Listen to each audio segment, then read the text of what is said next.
Alors, merci pour votre présence donc, à cette conf. Alors, je suis vraiment, encore une fois, je le redis, je suis vraiment surpris qu'il y ait autant de monde dans la salle.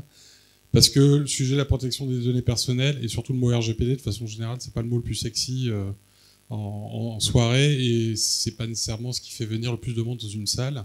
Donc, je vous remercie franchement d'être là aujourd'hui. Et pourtant, on est aujourd'hui complètement dans ce que j'expliquais également, on est complètement dans la thématique de l'édition du Blade Wine Mix 2019. On est dans le Good for Tech, Tech for Good. Et la protection des données personnelles, finalement, si on devait la résumer, c'est quitte à devoir utiliser tous les jours des technologies, autant qu'elles soient le moins nocives pour nos libertés. Alors, quelques mots concernant Ethic Data. Alors, on accompagne des ETI et des startups en région parisienne et sur Lyon. Alors, j'ai créé Ethic Data après 20 ans de marketing digital, un magistère en droit des nouvelles technologies et une certification dédiée au sujet avec Bureau Veritas.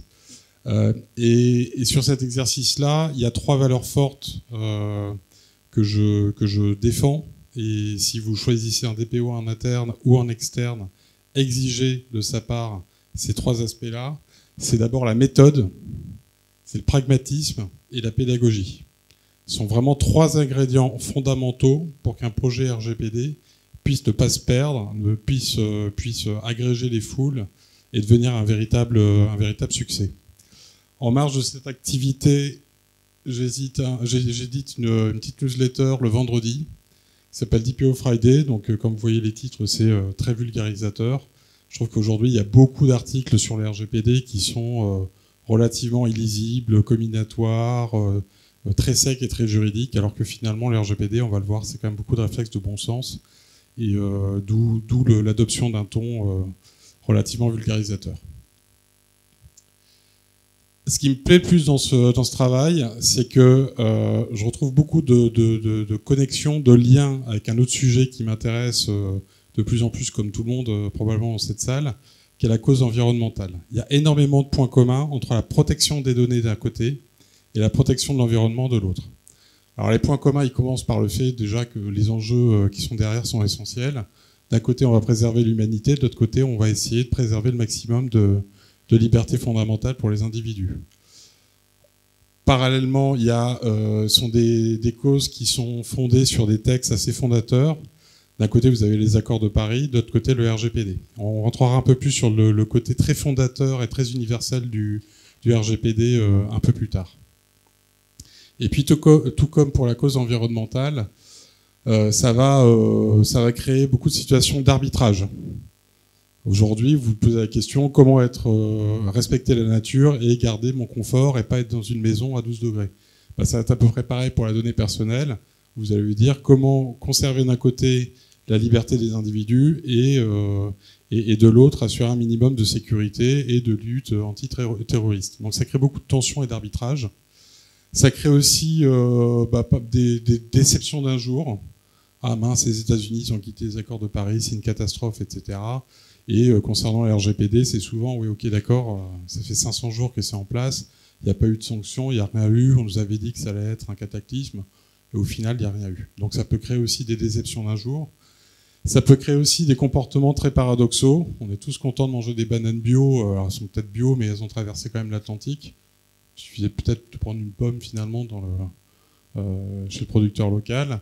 Et pareil, en termes de données, protection des données personnelles, on est quand même des gros consommateurs d'écran. On a tous notre compte LinkedIn, tous notre compte Facebook, tous notre compte Twitter.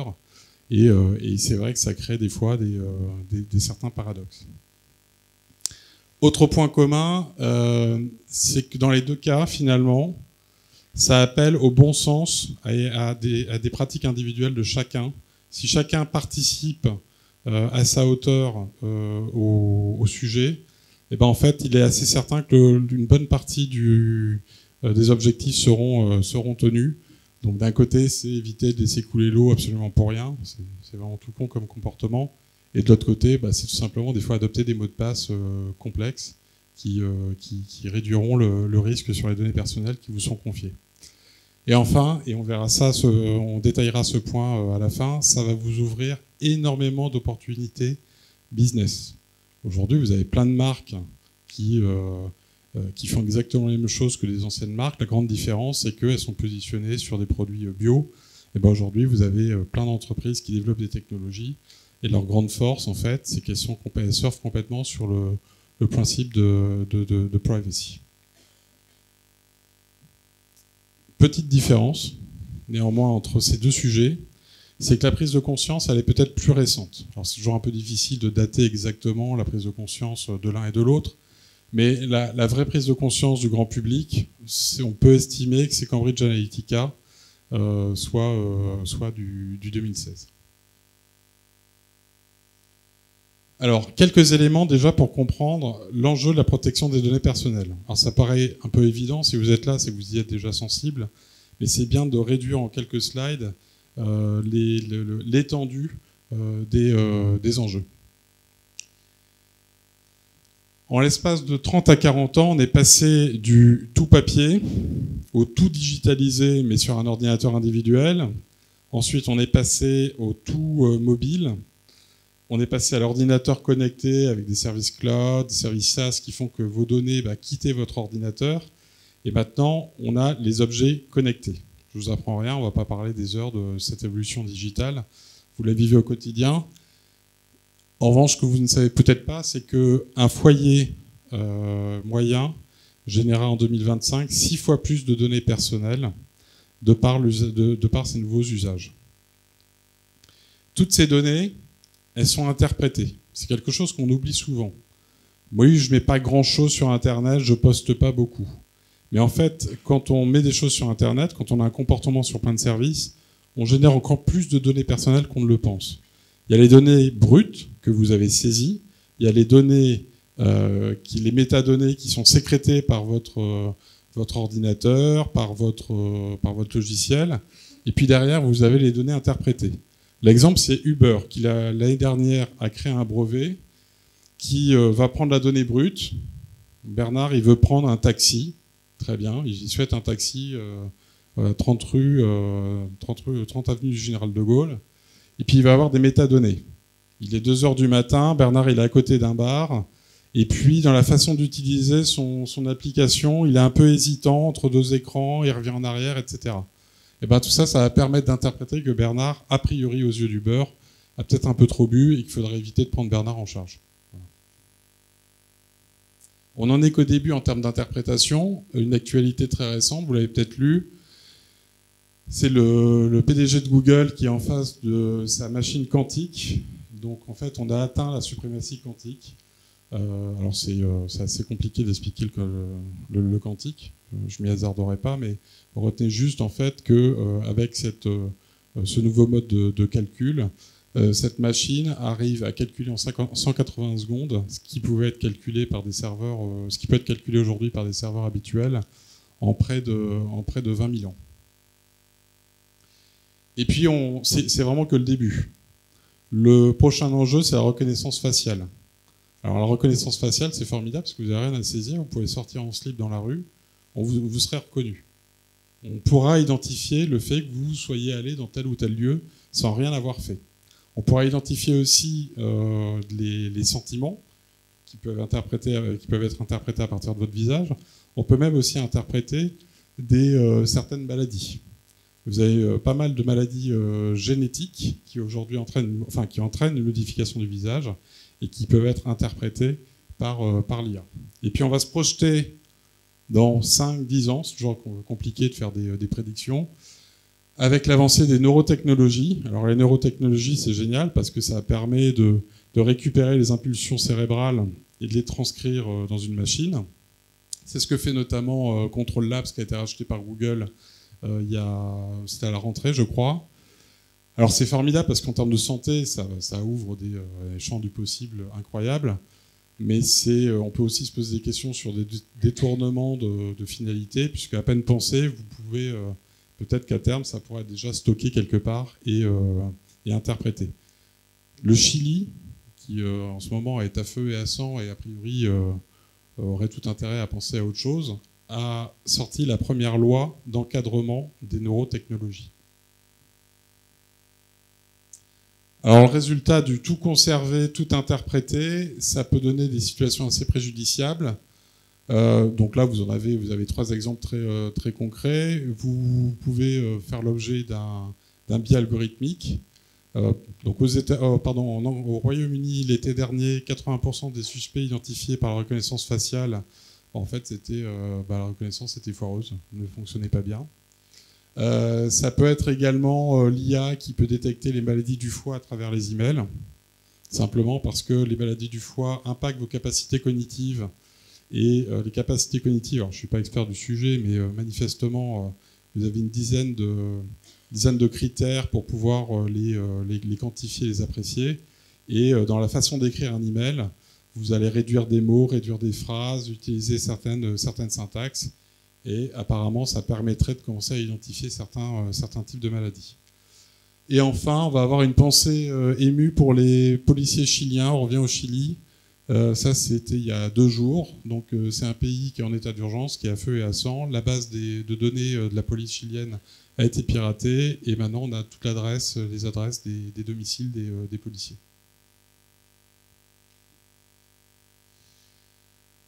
L'autre impact, c'est ne plus oser faire. C'est le sentiment de surveillance. Je pense que si vous habitez au 7e étage ou si vous êtes au rez-de-chaussée avec une énorme baie vitrée qui donne sur la rue, votre comportement ne sera pas identique. Le fait de se sentir surveillé va créer des situations un peu d'autocensure qui, du coup, au quotidien, peuvent commencer à miner vos libertés. Et puis aussi, ça peut tout simplement... on a toujours la peur d'être dévoilé sur certaines pratiques. Donc ça, c'est Grindr, qui avait été acheté par une société chinoise. Et il est dit que des données de militaires américains inscrits à Grindr, qui est une application gay, avaient été récupérées par le gouvernement chinois de façon à pouvoir faire du chantage vis-à-vis de ces personnes. Enfin, il y a toujours le risque de perdre un avantage. Donc tout ça, c'est... Alors, la notation sociale que vous avez à droite, je pense que vous en avez tous entendu parler, maintenant c'est devenu hyper courant. Il y a d'autres situations aussi qui peuvent être préjudiciables. Donc ça, c'est la pratique de la dashcam, où les assureurs vous proposent des ristournes sur votre prime d'assurance si vous enregistrez au quotidien vos déplacements. Donc en fait, c'est bien, on peut dire que c'est un avantage. Plus je conduis mieux... moi je paye, mais finalement, la contrepartie, c'est que vous êtes tenu d'indiquer à votre assureur où vous déplacez au quotidien, et en un sens, ça veut dire que si vous refusez d'avoir ce service-là, si vous refusez de donner vos données personnelles, finalement, vous paierez plus cher. On peut le lire aussi dans un autre sens. Et enfin, c'est une mise sous bulle algorithmique. Donc ça, c'est souvent évoqué, ça a été pas mal évoqué du temps des Gilets jaunes, par exemple. Enfin, on peut trouver plein d'autres exemples. Je trouve que Tim Cook résume très bien la situation. Aujourd'hui, certains algorithmes vous proposent de voir des choses que vous connaissez déjà, croyez ou aimez en excluant tout le reste. Exclure, nous ne devrions pas en arriver là. Mais en 2019, ouvrir les yeux et voir les choses d'une nouvelle manière peut être un acte révolutionnaire. Alors tout à l'heure, je vous disais que le RGPD, c'était un texte fondateur à vocation universelle. Je vais vous expliquer pourquoi. Alors déjà, par nature, vous devez peut-être le savoir, le RGPD va s'appliquer à toute entreprise qui est située en Europe. Mais il va s'appliquer aussi à toute entreprise qui ne serait pas située en Europe, à partir du moment où elle va vouloir vendre ses biens et ses services en Europe, qui est quand même le 2e marché mondial, ou si cette entreprise va suivre le comportement de résidents européens. Donc ça veut dire que ça dépasse largement le sujet des entreprises européennes. Le RGPD est un texte qui inspire pas mal d'initiatives. Donc cet été, une nouvelle norme ISO est apparue. C'est une norme qui est dédiée au management de la protection de la vie privée. Et dans ce communiqué de presse, l'ISO indique très clairement que c'est un hybride entre la norme ISO 27001, qui est une norme de sécurité informatique, et le RGPD. Et puis, alors, troisième élément fondamental, je connais quelques boîtes suisses qui sont des multinationales qui opèrent dans plein de pays. Et le point, c'est qu'aujourd'hui, vous avez 107 pays. Alors non, vous en avez 108 parce que le Kenya a adopté, c'est une grande révolution, le Kenya a adopté sa loi sur la protection des données personnelles hier. Donc aujourd'hui, vous avez 108 pays qui disposent d'une législation en matière de données personnelles. Ce sont des législations qui sont évidemment beaucoup moins exigeantes que le RGPD. Mais pour revenir aux boîtes suisses, quand vous êtes une boîte multinationale que vous opérez dans plusieurs pays, de façon à pouvoir être conforme dans le maximum de pays, vous allez vous caler finalement sur la loi la plus exigeante. Donc au final, souvent dans ces boîtes-là, elles vont prendre le RGPD comme matrice pour leur politique de protection de données personnelles. On va traverser l'Atlantique. En janvier, la Californie, qui est quand même la Silicon Valley, le pays de la Silicon Valley et des startups, va adopter le CCPA, qui est le RGPD européen, qui est beaucoup moins protecteur que le RGPD, encore une fois, mais avoir réussi à faire passer cette loi au pays de la start-up, ça montre bien que les choses évoluent. Et les choses vont nécessairement évoluer aux États-Unis, tout simplement parce que toute l'industrie de la donnée, de la tech, appelle un RGPD américain. Alors peut-être que c'est la marche forcée, peut-être qu'ils s'en seraient bien passés, ils vont faire travailler les lobbies, etc. Mais aujourd'hui, ils ne peuvent pas prendre une position publique avec une volonté d'interdire publiquement le RGPD. Vous avez 6 Américains sur 10 qui déclarent être favorables à un RGPD. Et enfin, une bonne partie des candidats aux élections américaines proposent un RGPD SOS-US. La semaine dernière, une proposition de loi a été déposée pour disposer d'une CNIL américaine. Alors j'aime bien cette petite slide, ça montre que franchement les choses ont changé. Aujourd'hui, en 2019, Zuckerberg, je ne vais pas faire de Facebook bashing, etc., mais Zuckerberg n'oserait pas dire que la question de la vie privée n'existe plus.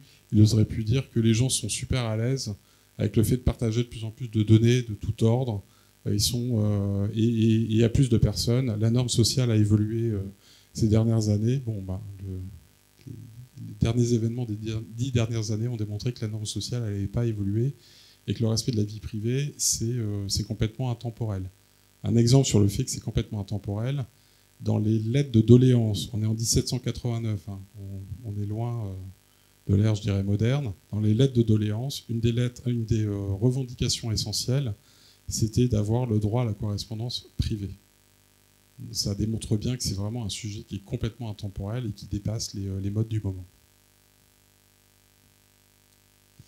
Alors, le RGPD, c'est souvent considéré comme un texte hyper aride, hyper compliqué. C'est vrai. Franchement, ouvrez-le, il y a 99 articles. Si vous le lisez de bout en bout, c'est assez rugueux. Alors, ce que je vais essayer, c'est de vous le rendre un peu plus simple et vous faire comprendre que finalement, c'est comme pour couper l'eau quand vous brossez les dents, ça reste des pratiques de bon sens. Alors souvent, j'emprunte une métaphore qui est celui du prêt de la voiture à votre enfant qui vient d'avoir le permis de conduire. Il vient d'avoir le permis de conduire et il veut emprunter votre voiture. Vous allez certainement poser tout un ensemble de conditions et vous verrez, ces conditions-là, elles se retrouvent complètement dans le RGPD. Vous demanderez à votre fils de l'utiliser pour un objectif précis, il l'empruntera que si c'est obligé, il évitera les routes dangereuses, il la conduira de façon raisonnable, c'est-à-dire qu'il évitera de faire des détours inutiles. Il expliquera à ses parents les conditions dans lesquelles il la conduira. Il va éviter de rouler à 3 grammes et faire des excès de vitesse. Il pourra confier les clés éventuellement à des petits camarades, mais à condition que ces camarades respectent les mêmes règles. Et puis il évitera de partir sur des pays où il n'y a pas de code de la route. Et enfin, à tout moment, il sera redevable d'explications à ses parents pour montrer qu'il respecte bien les 8 premières règles. Le RGPD, si on devait faire des petits mantras et si vous devez mettre des petits mantras dans l'esprit de tous dans vos entreprises, ça pourrait être ça. Alors il y a toujours des exceptions, c'est toujours très compliqué d'hyper simplifier les choses parce que les gens disent oui mais c'est plus compliqué que ça, mais déjà comprenons les choses essentielles. Tu pourras traiter mes données, tu ne les traites pas au cas où, mais uniquement pour des buts légitimes et déterminés. Tu ne les traiteras que si c'est nécessaire, parce que vous êtes soumis à une obligation légale, contractuelle ou précontractuelle. À défaut, vous demanderez le consentement de la personne, ou si ce sont des données sensibles, vous demanderez également le consentement de la personne. Et puis, vous gérerez les données de façon pertinente et adéquate par rapport à l'objectif de la collecte. Et enfin, les 5 derniers principes, tu accorderas des droits aux personnes dont tu détiens la donnée.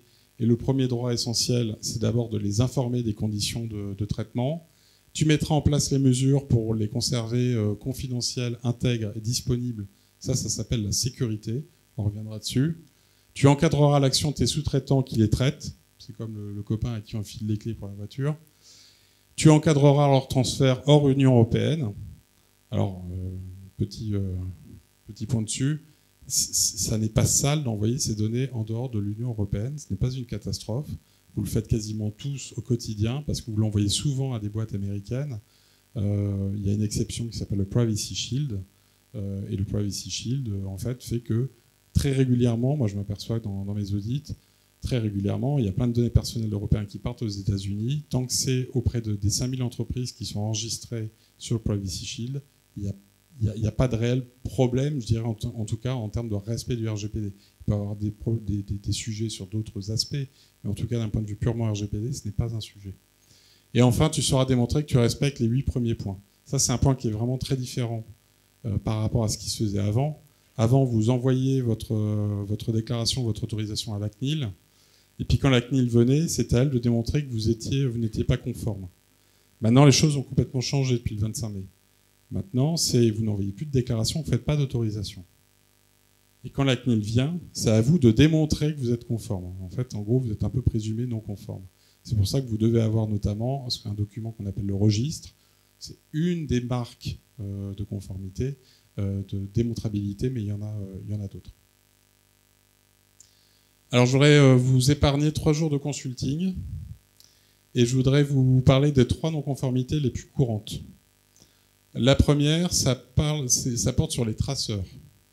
Alors, quand je parle des traceurs, je vais parler des traceurs tels que les cookies, les IDFA sur les applications mobiles, ou encore ce que vous pouvez trouver, les numéros de série sur une télé connectée ou autre. En fait, tout élément qui permet d'identifier un individu.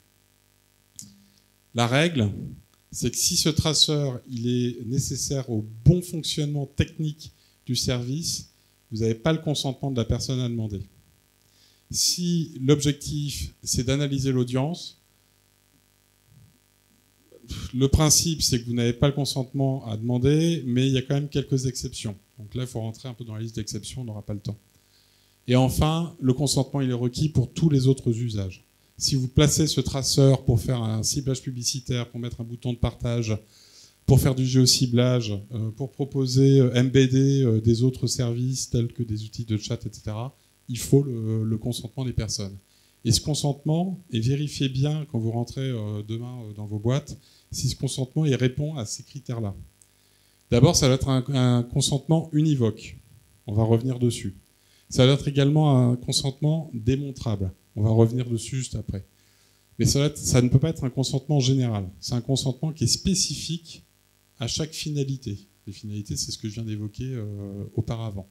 C'est un consentement qui doit être éclairé. Vous devez avoir accès à un texte qui va définir les conditions d'usage de ces traceurs.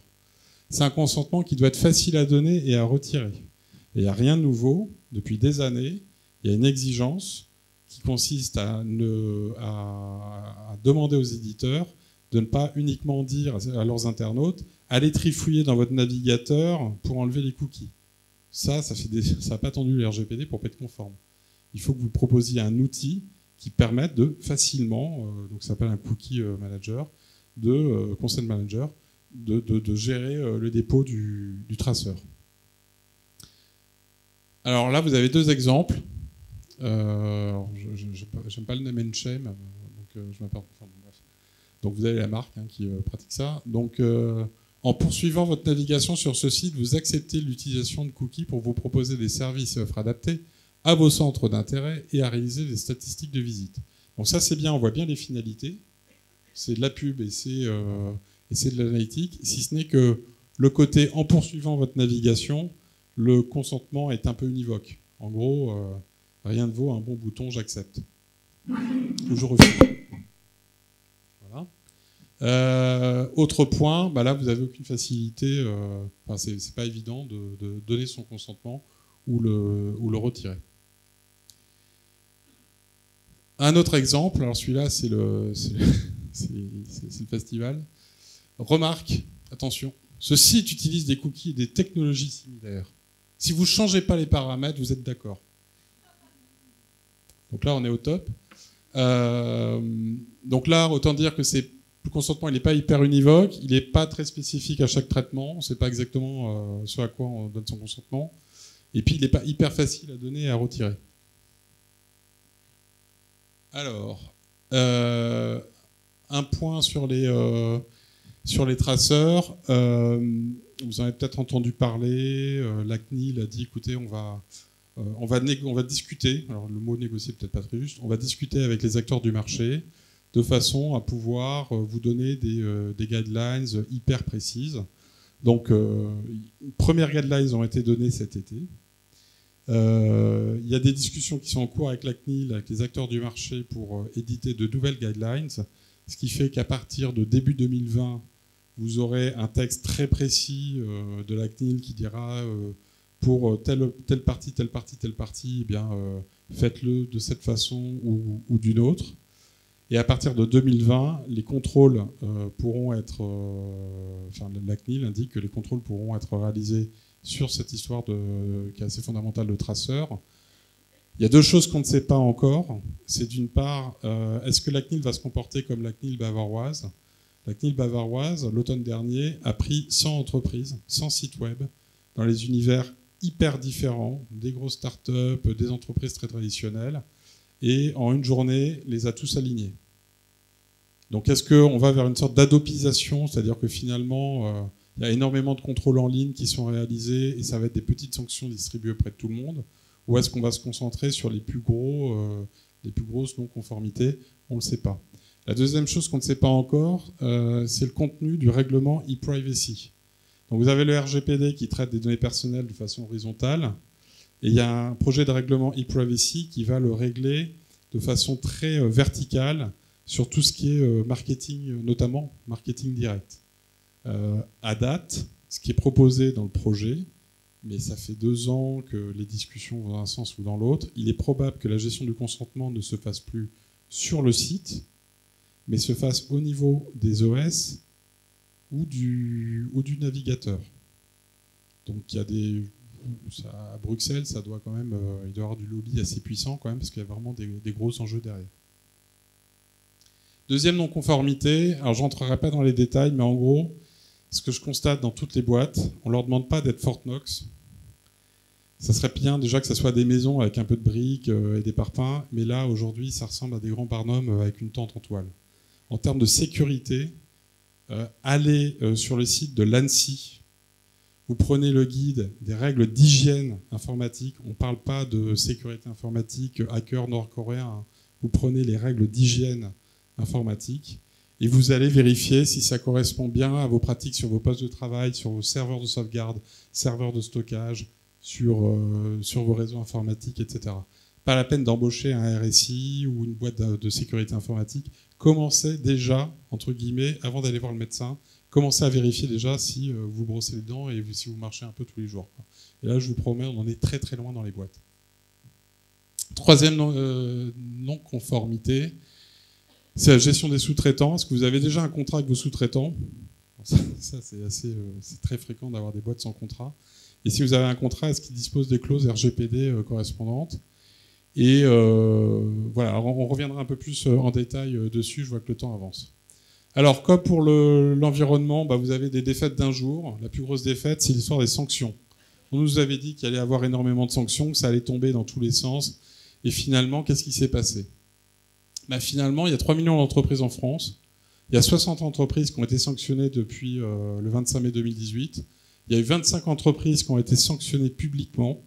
Donc là, vous voyez déjà que toutes les sanctions ne sont pas publiées. Il y a à peu près la moitié des sanctions qui ne sont pas publiées. Et vous avez 4 sanctions public sous l'empire du RGPD. Donc c'est quoi la différence entre les 25 et les 4 ? C'est qu'il y a 21 entreprises qui ont été sanctionnées pour des faits qui ont été constatés avant l'entrée en vigueur du RGPD.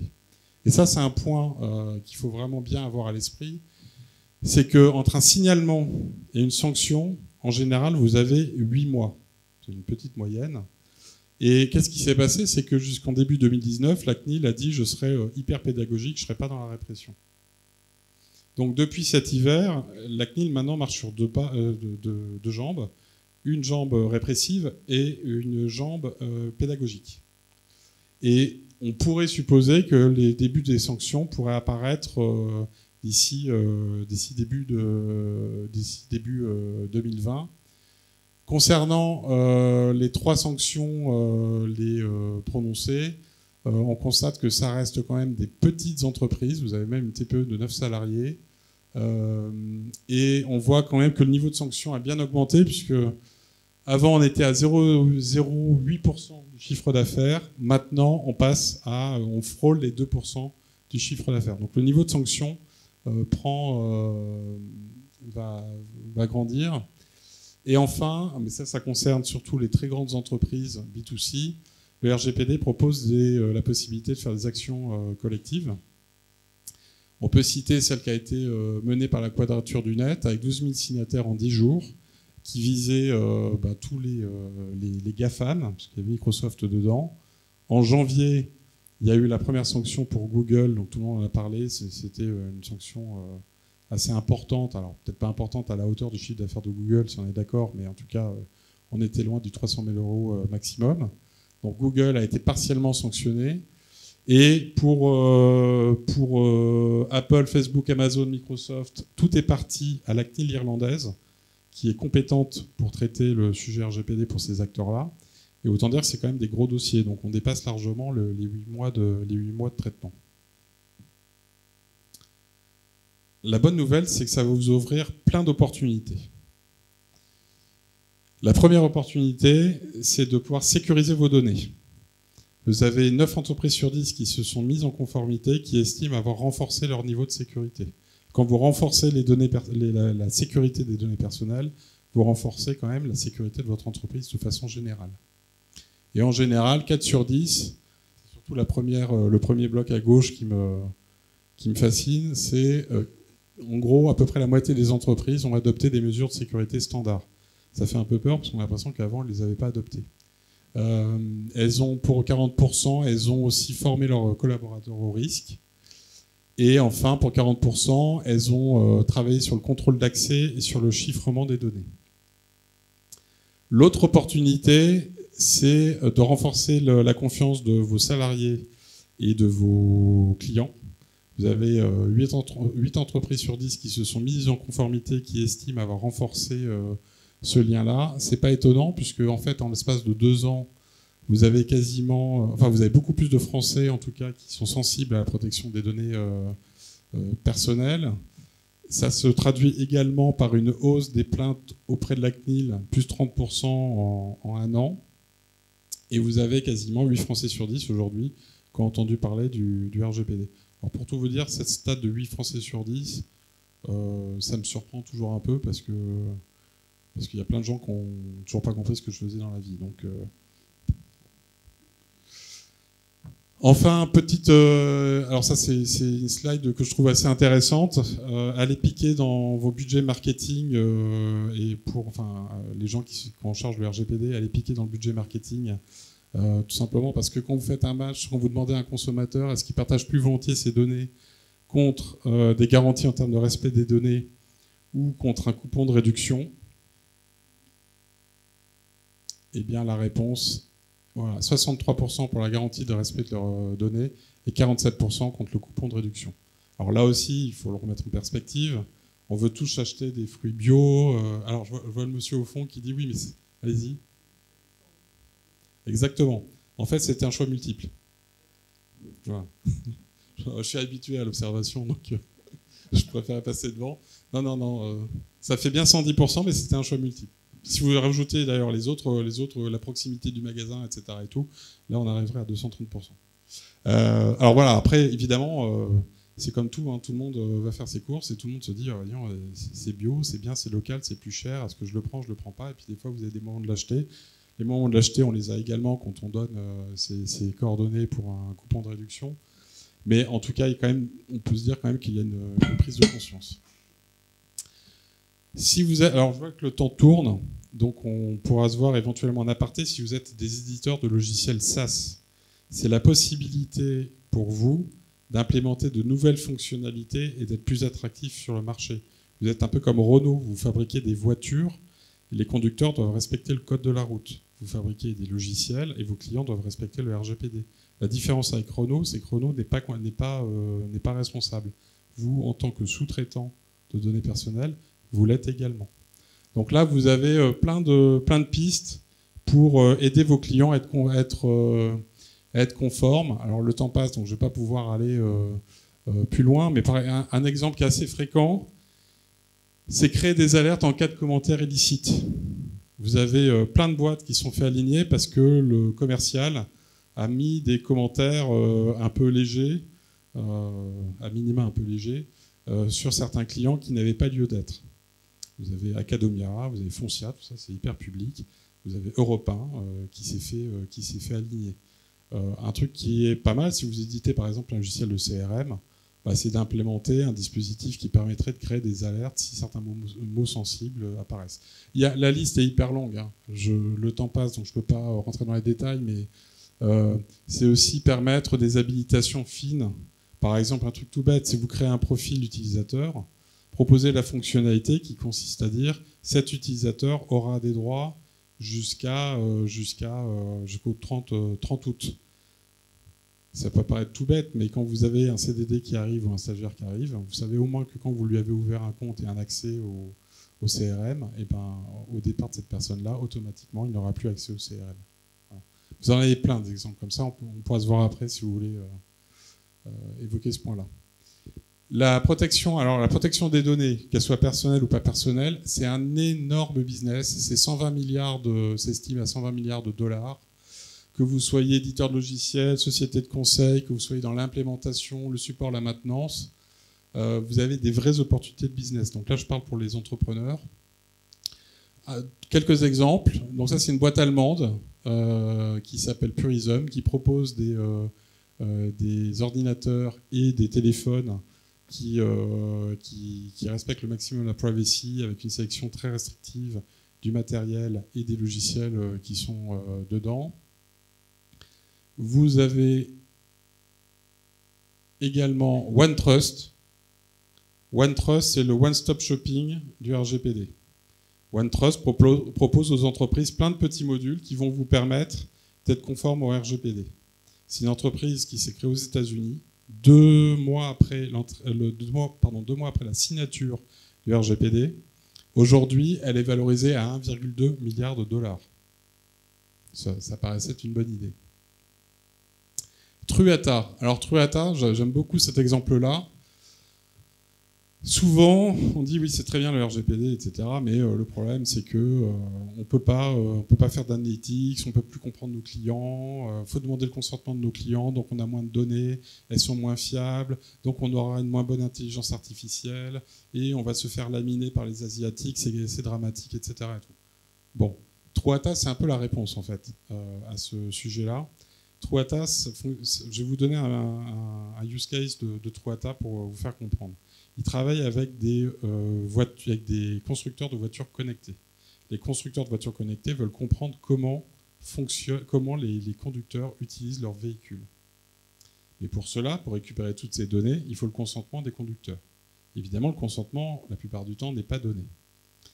Donc, ce que fait Truata, c'est qu'ils vont avoir une technologie qui va permettre d'anonymiser les données, donc de sortir les données du RGPD, et en même temps rendre les données exploitables et générer des analytics, des indicateurs qui vont permettre d'accroître l'expérience utilisateur des véhicules. Donc ça, c'est un gros business, c'est réussir à anonymiser les données pour le faire sortir du RGPD et pouvoir travailler sur ces données de façon libre. Un autre exemple, alors dans l'écologie, on dit qu'il faut consommer local. Ça vaut également pour la privacy. Qui connaît Brave? Bon, alors vous faites partie des, je crois, c'est 5 millions d'utilisateurs. Bravo, félicitations. Donc Brave, c'est un navigateur. Donc ça, il y en a plein des navigateurs. Hein, ça, je ne vais rien vous apprendre. La grande particularité de Brave, c'est que ça va bloquer des cookies. Bon, ok, très bien. Il y en a certainement plein d'autres. Il y en a plein d'autres. La grande différence avec Brave, c'est que vous allez pouvoir souscrire à un programme publicitaire. Où vous aurez des notifications. Et ça sera de la publicité qui sera ciblée. Alors là, vous dites, il y a un petit souci parce que ça veut dire qu'ils font un matching avec mon profil. Sauf que le matching, il se fait en local. Il ne se fait pas sur les serveurs de Brave.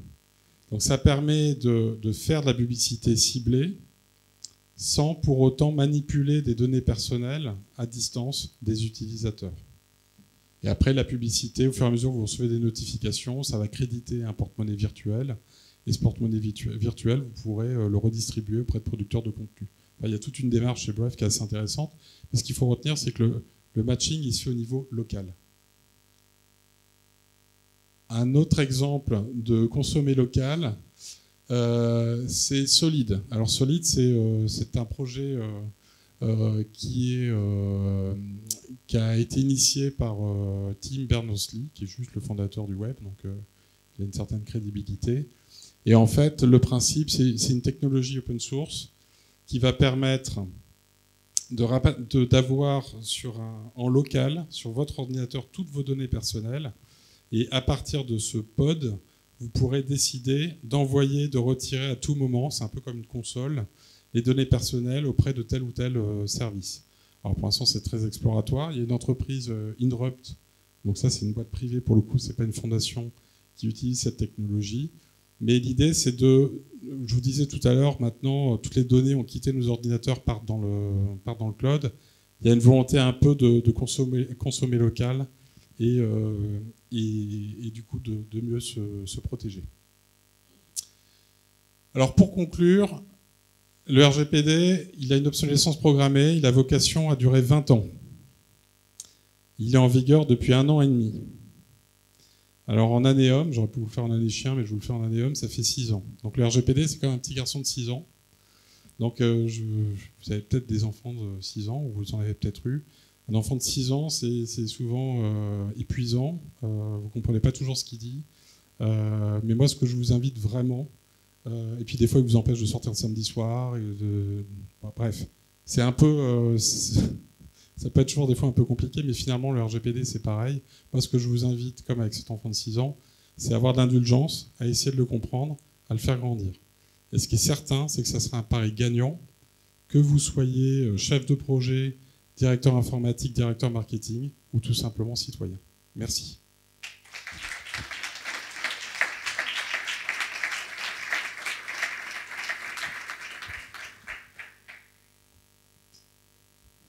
Si vous avez des questions, vous pouvez lever la main. Si vous avez faim.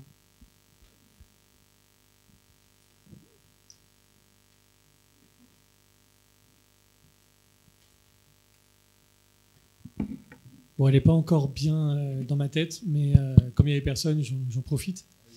Déjà, merci beaucoup. C'était très intéressant. Moi, je suis parti d'une boîte informatique, B2B. Donc, on vend du solide. On vend des sauvegardes, des boîtiers firewall, ce genre de choses hyper séduisantes. On entend parler du RGPD donc depuis 1 an et demi, mais on entend aussi beaucoup de conneries. Désolé pour les oreilles. Autant chez nos confrères que même chez nous. Par exemple, moi j'ai dû me battre avec une des personnes de la direction pour lui dire non, on ne doit pas bloquer toutes les imprimantes de tous les clients parce que maintenant le RGPD est arrivé, ils peuvent toujours imprimer comme avant. Donc moi le discours que je tiens en interne et auprès de nos clients, c'est le RGPD, c'est avant tout un registre à tenir, le registre des données dont vous avez besoin pour votre activité au niveau RH et au niveau client, et aussi une sauvegarde, un firewall. Je voulais juste savoir si mon discours il est cohérent ou si je suis à côté de la plaque et que depuis 1 an et demi, je raconte des bêtises. Je raconte de la merde.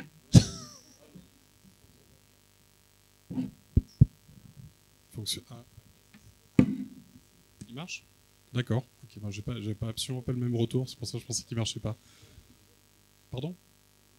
Ah, le volume est plus bas, c'est pour ça. Ok, donc je vais hausser la voix alors.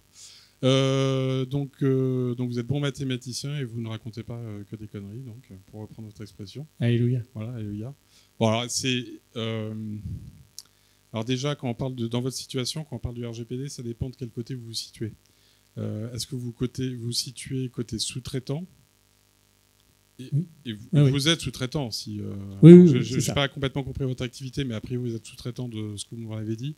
Et après, il y a vos clients. Sur la question du registre, le registre, c'est effectivement, vous êtes obligé de tenir un registre dans les deux situations. Le registre, c'est une obligation réglementaire, mais c'est même une obligation, je dirais, méthodologique. C'est quand même difficile de voir où vous en êtes si vous n'avez pas fait un petit inventaire préalable. Donc oui, c'est une histoire de registre, et même vous, en tant que sous-traitant, vous devez tenir un registre. Après, sur le fait de la sauvegarde, c'est peut-être la nature de votre service qui fait qu'effectivement, c'est une des bases de la sécurité, c'est faire de la double sauvegarde. Et là, encore une fois, je vous dis, sans être un expert en sécurité informatique, enfin, vous voyez des choses qui sont extraordinaires au quotidien. Donc, dans votre cas, effectivement, la sauvegarde, c'est un élément essentiel. Mais il n'y a pas que la sauvegarde aussi. Dans votre cas aussi, vous avez l'obligation d'avoir la sécurité, d'apporter le maximum de sécurité à vos clients. Vous devez aussi, dans votre contrat, bien border la situation avec votre client. Par exemple, qu'est-ce que vous faites à la fin de la collaboration? Est-ce que vous avez bien bordé le sujet? Les données, finalement, vous avez le droit de les supprimer, ou vous avez l'obligation de redonner toutes les données à votre client. Ça, c'est un sujet, par exemple, qui doit être traité. Par exemple, dans votre cas, il y a aussi la sous-traitance à deuxième niveau. Peut-être que des fois, dans votre service, vous êtes obligé de vous reposer sur d'autres sous-traitants. Parce que dans votre contrat, vous avez prévu le fait que votre client vous autorise à sous-traiter à deux niveaux. Donc, il y a l'aspect contractuel, il y a l'aspect sécurité qui, de ce que vous me dites, remonte énormément. Après, la partie registre, c'est ce que j'appelais la démontrabilité, c'est pouvoir être capable de montrer que vous êtes conforme. Mais le registre, moi je démarre toujours une mission par un registre. Ah oui, parce que le grand jeu aussi, je vous le dis, comme ça vous gagnerez peut-être quelques jours hommes en consultant aussi. Le grand jeu, c'est quelqu'un qui débarque, qui vous fait d'abord un audit, et puis après qui vous vend un registre. Donc ça, sympathique, mais quand vous faites le registre, c'est la meilleure façon, c'est une bonne façon déjà d'auditer une entreprise. Donc faites les deux en même temps, vous allez gagner du temps et de l'efficacité. Mais le registre, encore une fois, c'est réglementaire, effectivement c'est important, mais c'est d'abord, moi à mes yeux, c'est d'abord méthodologique. Merci.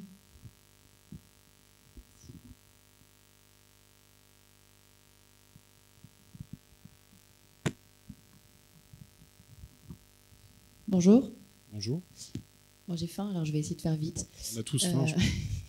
J'ai une question super bisounours, mais c'est juste pour avoir une reco en fait. Je suis dans une agence web et ça arrive que des clients demandent qu'on permette la suppression d'un compte utilisateur, mais qu'en fait, l'utilisateur ne supprime pas vraiment son compte, on fait un soft delete au lieu de faire un hard delete. Forever. Et du coup, notre rôle, c'est de conseiller le client et de lui dire non, on ne va pas faire ça. Okay. Il insiste et il dit non, mais on est conscient des risques qu'on prend, on veut vraiment faire ça, donc implémenter ça. Nous avons notre part de responsabilité. Oui. Et donc, du coup, dans ce cas-là, mine de rien, ce client-là, ça faisait longtemps qu'on bosse avec, il nous fait vivre un peu. On lui dit quoi? Voilà, c'est ça ma question. Là, c'est un cas classique. Ça dépasse le sujet du RGPD. En fait, c'est tout le sujet de la conformité en fait et du rapport, le rapport de force économique avec un client. Après, c'est vraiment managérial. Moi, j'ai des clients qui des fois s'attachent à avoir des comportements qui ne sont pas conformes. Mon rôle, c'est de leur dire, voilà à quel point vous traversez la route au rouge, au vert ou à l'orange. Après, c'est comment dire, c'est une prise de risque managériale et un calcul de risque de la part de votre direction. Enfin, voilà. Il y a quand même un point attention sur la suppression des données. Il faut quand même aussi voir à quel point c'est illicite, parce que ce qu'on oublie, c'est que si un client, ça je vous le dis parce que c'est assez classique, on oublie toujours qu'on dit le RGPD, ouais super, un client qui me demande de supprimer mes données, et moi je fais quoi si ensuite il y a un contentieux, etc. Comprenez bien que le RGPD ne vous demande pas d'être tout nu ensuite si un jour il y a un procès. Il y a une notion de rapport, la donnée elle se gère dans le temps. Au début, il y a trois périodes. La première période, c'est que vous avez besoin de la donnée au quotidien de façon active. Ensuite, quand vous n'en avez plus besoin de façon active, vous pouvez la placer dans des archives. Mais à ce moment-là, ces archives, elles ne sont accessibles que par le service contentieux. Ces archives, vous les conservez jusqu'à la fin de la prescription. Et à l'issue de la prescription, donc imaginons un client qui est refusé, un client qui, par exemple, a retiré son consentement sur un opt-in, sur un email, etc. Vous êtes en droit de le garder dans une base d'archives uniquement à fin probatoire, vous voyez. Et à l'issue du délai de prescription, et ben dans ce cas-là, soit vous anonymisez, c'est-à-dire vous enlevez tous les éléments qui permettent de ne plus remonter à la personne, c'est pas uniquement enlever un nom-prénom, soit vous supprimez tout court. Donc juste un petit parallèle sur. Mais pour répondre à votre question directement, c'est une prise de risque managériale. Moi, je conçois mon métier. Alors, vous avez des fois des juristes très durs, très secs, qui sont à moitié en train de s'étrangler sur le bord de la table, disant mais non, c'est une catastrophe, etc. C'est une prise de risque managériale. Moi, mon rôle, c'est de dire vous êtes dans le rouge, vous êtes dans le vert, vous êtes dans le orange. Voilà. Merci, ça répond. En fait, ce qu'on peut faire concrètement, c'est, à notre niveau, sans parler de la direction, c'est recommander de gérer dans le temps bien ces données. Donc la notion d'archivage, faire une reco pour qu'ils prennent vraiment conscience. Oui, parce que le SOF, quand vous passez d'un statut actif à passif, etc., la question c'est est-ce que votre logiciel, il fait que l'habilitation, est-ce qu'il y aura que les personnes en charge du contentieux qui auront accès à cette version passive? Je pense pas. Dans le cadre de mon exemple, non, pas du tout. Non, mais ça, ne vous inquiétez pas. C'est forever, quoi. Oui. Ah, mais moi, j'ai plein de logiciels. Je travaille avec des boîtes qui utilisent des logiciels. Je peux pas détailler l'exemple parce que ça va te remonter trop à la boîte, mais en gros, à aucun moment vous pouvez supprimer une donnée, quoi. Vous pouvez la neutraliser. Ce qui est possible de faire en revanche, si vous ne pouvez pas supprimer un profil, ça reste l'anonymiser. C'est-à-dire que vous caviardez le téléphone, vous caviardez certains éléments de façon à rendre la donnée anonyme et finalement la faire sortir du RGPD. Ça, vous pouvez le faire en revanche. Merci.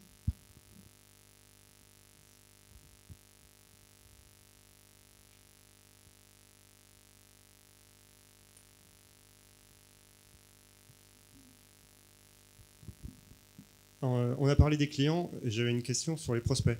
On a besoin d'avoir des données personnelles sur les prospects, et là on peut difficilement leur donner leur accord. Donc je voulais savoir comment ça se passe. Obtenir leur accord ? Oui, mais c'est des prospects pour le développement commercial, on a besoin d'avoir des contacts. Et comment ça s'inscrit dans les RGPD en fait ? Alors déjà, pour prospecter, vous devez avoir le consentement. On en a parlé. La grille de consentement que je vous ai donnée, ça c'est une évidence. Il y a quand même 2 exceptions aussi. Là aussi, c'est bien d'avoir à l'esprit parce que ce sont des exceptions qui sont pas anecdotiques. Si ce sont des contacts B2B, vous avez parfaitement le droit d'envoyer à bernarddupont@société.com un mail de prospection. En revanche, il faut que ça soit. Il y a 2 conditions. C'est que d'une part, le service que vous proposez soit en relation avec sa fonction, et deuxièmement, la possibilité de s'opposer. Bernard, il a le lien des inscriptions à tout moment. Troisième condition également, c'est de proposer un lien vers un texte qui dit voilà, vos données personnelles, on les a eues comme ça, on les exploite comme ça, etc. Et voici vos droits. Voilà. Donc ça pour le B2B. Et pour le B2C, si vous avez vendu un bien à un client, pendant 3 ans, vous pouvez lui adresser, sauf demande de retrait de sa part, bien évidemment, mais par défaut, vous pouvez lui envoyer des communications sur des biens et produits similaires. Donc on n'est pas dans le consentement immédiatement à tout moment. Après, en dehors de ces exceptions-là, à vous d'être attractif dans votre proposition pour qu'il y ait un consentement. Hein. Dans ma situation, c'était dans le B2B, mais j'avais lu aussi que même les contacts professionnels, c'était des données personnelles à partir du moment où on pouvait les identifier par les... Oui, c'est ça. Données personnelles, c'est un faux ami. Hein. Dans données personnelles, ça touche le professionnel. Je précise souvent parce qu'une fois sur deux, les gens n'ont pas ce réflexe-là, c'est normal. C'est vraiment un faux ami.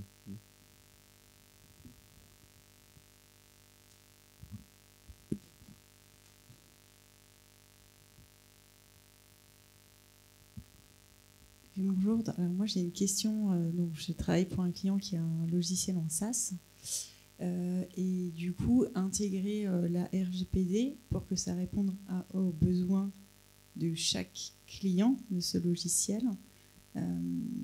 C'est pas évident dans le sens où comment est-ce qu'on fait pour rendre la chose paramétrable mais en même temps bordée pour que il ne puisse pas être fait n'importe quoi, puisqu'on a aussi un peu notre part de responsabilité.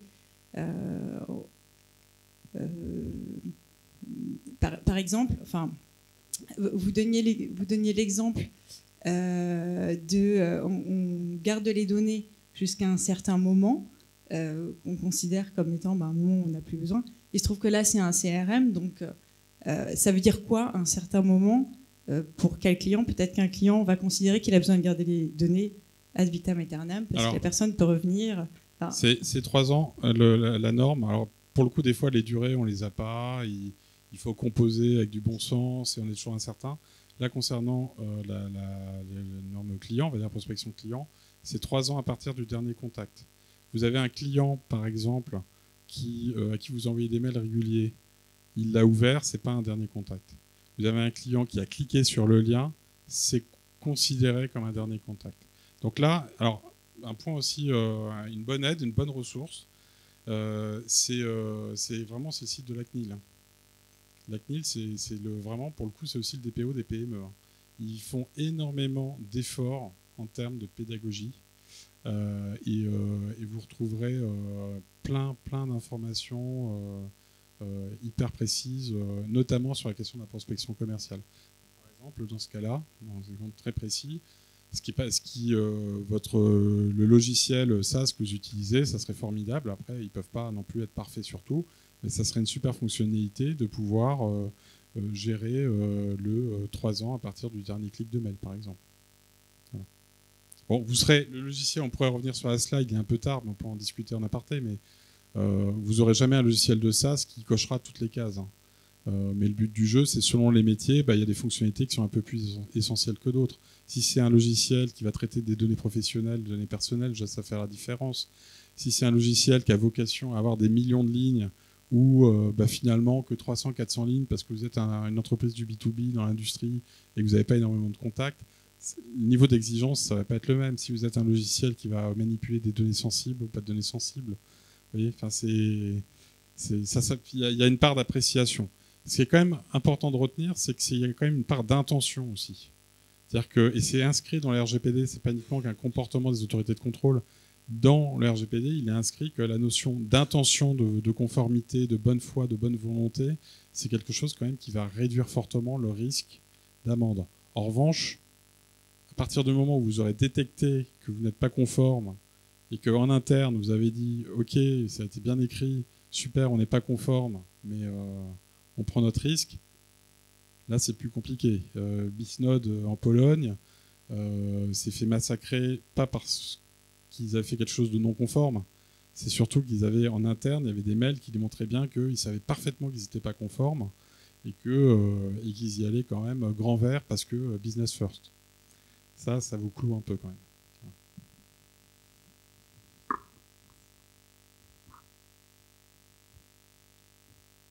Bon, eh bien, merci à tous. Bon appétit.